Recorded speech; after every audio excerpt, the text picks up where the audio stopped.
எனது மனமாற நன்றியும் வணக்கத்தையும் தெரிவித்துக் கொண்டு எனது ஆசானான டி.எம். பாலமுருகன் அவர்களின் பொறுப்பாக பணிந்து என் பணியை துவங்குகின்றேன். முருகா, முகுந்தமாள் மருகா, முன்னவனாம் மூத்தவனாம் அனைவருக்கும் முதல்வனாய் விளங்கும் கணபதிக்கு பின்பிறந்தவா முருகனை, செந்தல் முதல்வனை, மாயோன் மருகனை, ஒரு கை முகன் தம்பியே, உம்முடைய நண்டைக்கால் எப்பொழுதும் மறவாத நம்பியே வாழ். இக்குறிஞ்சி நில ஒற்றவனுக்கு மாலாய் புறப்படுக்க வைத்தாய். நம்பிக்கை மாலாய் புறப்படுக்க வைத்து நற்தமிழ் மொழியாய் அனைத்து மக்களும் என்னை செல்லமாக ஒவ்வொரு இல்லத்திலும் உள்ளவர்களின் உள்ளத்திலும் வள்ளி வள்ளி வள்ளி என பெயர் பெற செய்து பற்பல வல்லுநர்களிடம் கல்வி பயின்று கற்றவரிடத்திலும் என்னை பெற்றவரிடத்திலும் சுற்றவரிடத்திலும் பேரும் புகழும் பெற செய்த கந்த பெருமானுக்கு நன்றி சொல்லத்தான் வேண்டும். மேலும் இக்குறிஞ்சி நில ஒற்றவனுக்கு மாலாய் புறப்படுக்க வைத்து தத்தி தத்தி தாவி குதித்து விளையாடும் பிள்ளை பிராயம் கடந்து துள்ளி திரியும் பள்ளி பருவத்தில் கூட என்னை யார் நகைக்காத வண்ணம் வள்ளி என் பெயருக்கு தகுந்தார் போல் பெரியவர் முதல் என்னில் சிறியவர் வரை யாரையும் பகைக்காத வாழ்வு கொடுத்தபடி வேலவா, உன் பாதம் தொட்டு என் பணியை தூங்குகின்றேன் சுவாமி.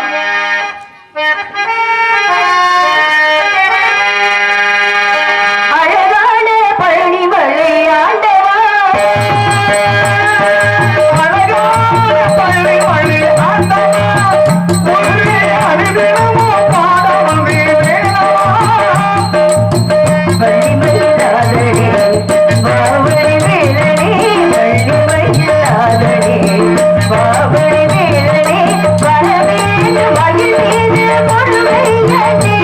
முருகா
வாங்க ஏதாவது பண்ணுங்க.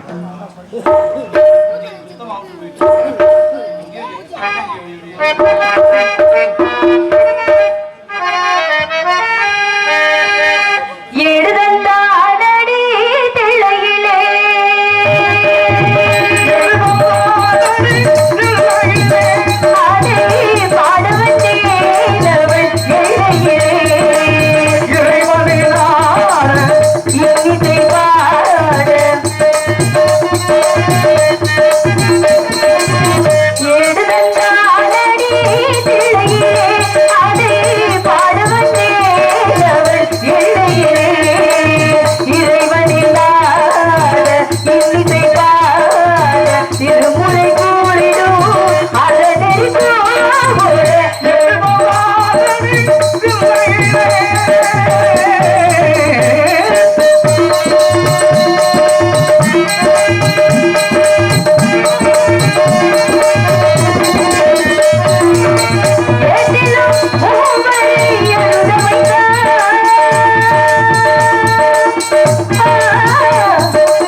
தந்தையின் பெயர் நம்பிராஜன், தாயார் பெயர் நங்கை மோகினி, எமது பெயர் வள்ளி. எனக்கு உடன்பிறவாத சகோதரர் 7 பேர். 7மே ஆண் பிள்ளைனால மீனாட்சி போல ஒரு பெண் பிள்ளை இல்லை என்று எங்க அப்பாவுக்கு ரொம்ப நாளா வருத்தம். ஆமா, அப்படி வருத்தப்பட்டுக்கிட்டு இருக்கும் போது வள்ளி கிழங்கு தோன்றும் இடத்தில் பள்ளத்திலிருந்து எடுத்து வந்து என்னை ரொம்ப செல்லமாக சீரும் சிறப்புடன் வளர்த்து வருகிறார். செல்லமா வளர்த்தது ரொம்ப தப்பா. ஏன், என்னாச்சு? ரொம்ப செலவாகும். ஆமா, இருக்கட்டும். அதுல ஒரே பொம்பளை பிள்ளைல, அதனால செல்லமா வளர்த்துட்டாரு. அதனால பெண் பிள்ளை பிறந்தா காவலுக்கு அனுப்புவதாக அப்பாவோட வேண்டுதல். அந்த வேண்டுதலுக்கு இணங்க இன்று நான் காவல் புரிய வந்திருக்கிறேன். என்னுடன் என் உயிர் தோழி ஒருத்தி வந்திருக்கா. அதுக்கு முன்னாடி என் சொந்த வந்தவங்களுக்குலாம் என் மனசுல என்ன இருக்குன்னு சொல்லணும். யாரை நினைச்சிட்டு இருக்கேன்? கந்தனை, கடம்பனை, கார்த்திகேயனி, கதிர்வேலனி, சண்முகனி, சரவணனி, அந்த பால முருகனி நினைச்சு உருகி கொண்டிருக்கேன். எங்க வருவன தருவாரு, காட்சி தருவனான்ற இருந்தால் மனசை எப்படி ஆறுதல் படுத்திக் கொண்டது? எம்பெருமான் முருகப்பெருமான் அவரை பத்தி பேசிக்கிட்டு இருக்கும் போது, பாடிக்கிட்டு இருக்கும் போது, இந்த கூட்டத்துல எங்கேயாச்சும் இருந்து மறைஞ்சிருந்து பார்த்துட்டு இருப்பாரு அப்படின்னு சொல்லி அவருக்காக இந்த பகுதியிலே முதல்வராக வருகை தந்திருக்கும் இங்க வழியாக வந்திருக்கும் உங்களுக்கு அடுத்த வருஷம் தேதி கிடைக்கிற மிகப்பெரிய கஷ்டம். இப்ப இந்த வருஷத்துக்கு இந்த தேதிக்கே கிடைச்சது மிகப்பெரிய விஷயம். மிகவும் இந்த நம்ம பகுதிக்கு முதலாக வந்திருக்கும் தம்பி மீனாட்சி அவர்களுக்கு நீங்க ஆதரவு கொடுக்கும்படி தவிர கைத்துட்டு உங்களுக்கு ஆதரவு கொடுக்கும்படி கேட்கப்படுகிறோம். நீ நாடக உலகத்தில் இன்னைக்கு ரொம்ப அழகா இனிமையா அது பாடுறது யாருன்னா மதுரை மீனாட்சி தான்.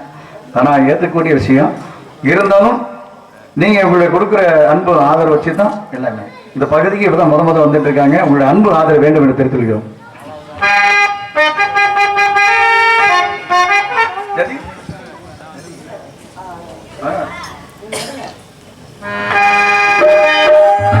மறைந்திருந்து பார்க்கும் மர்மம் என்ன?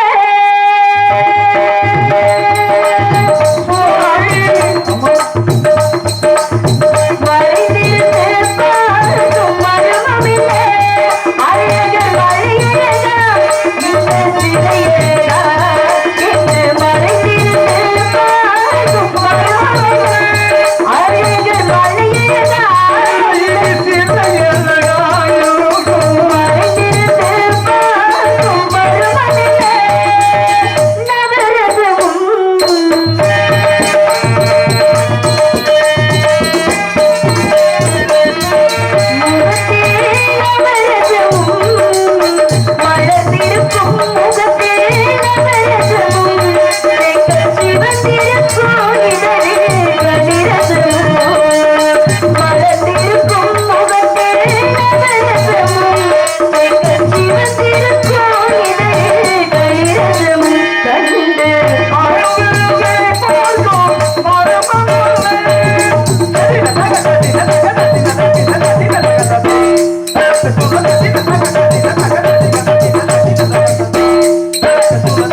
நன்றி, நன்றி கடந்த வணக்கம், நன்றி.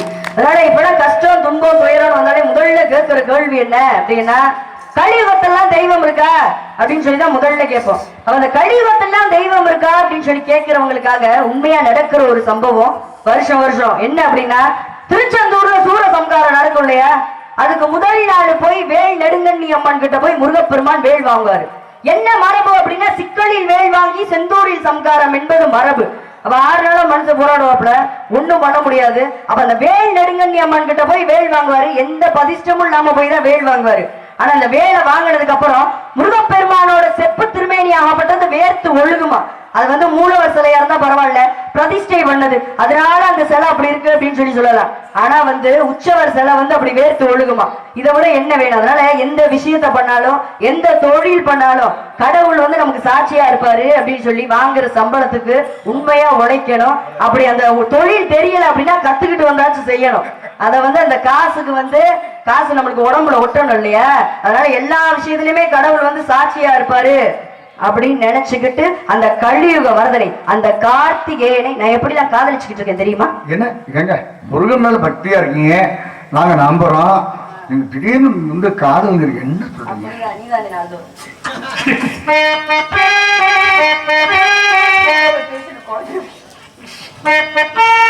நீ வரவந்தா குறைச்சிட்டேன்.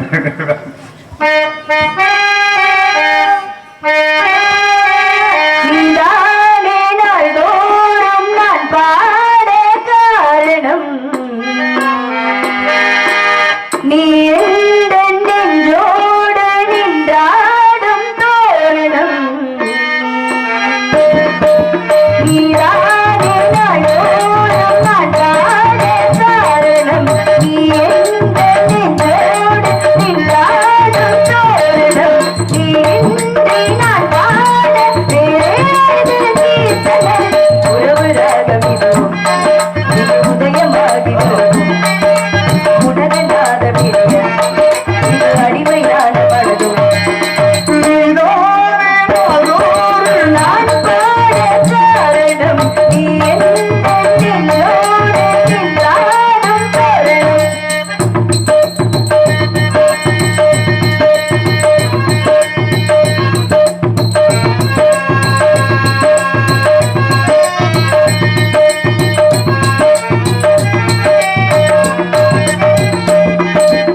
வயசுல காதலிப்பீங்க? அவரே அண்ணன் கூப்பிடுற உங்களதான் சொல்றேன். காதலுக்குன்னு ஒரு பருவம் இருக்கு இல்லையா? 16 வயது அப்படின்னு சொல்லுவாங்க. ஆமா, நான் எப்ப காதலிச்சேன் தெரியுமா? எனது 5 வயதில் அரியா பருவத்தில் எனக்கு வாழ்வு தருவேன் என்று வரம் கொடுத்த அந்த வடி வேலனை 5 வயசுல இருந்து காதலிச்சுக்கிட்டு இருக்கேன். உங்களை மாதிரி காதல் கிடையாது, புனிதமான காதல், தெய்வீகமான காதல் என்னோட காதல். அதனால அந்த தெய்வீகமான காதலை பத்தி சொல்லவா? சொல்லுங்க பாப்போம்.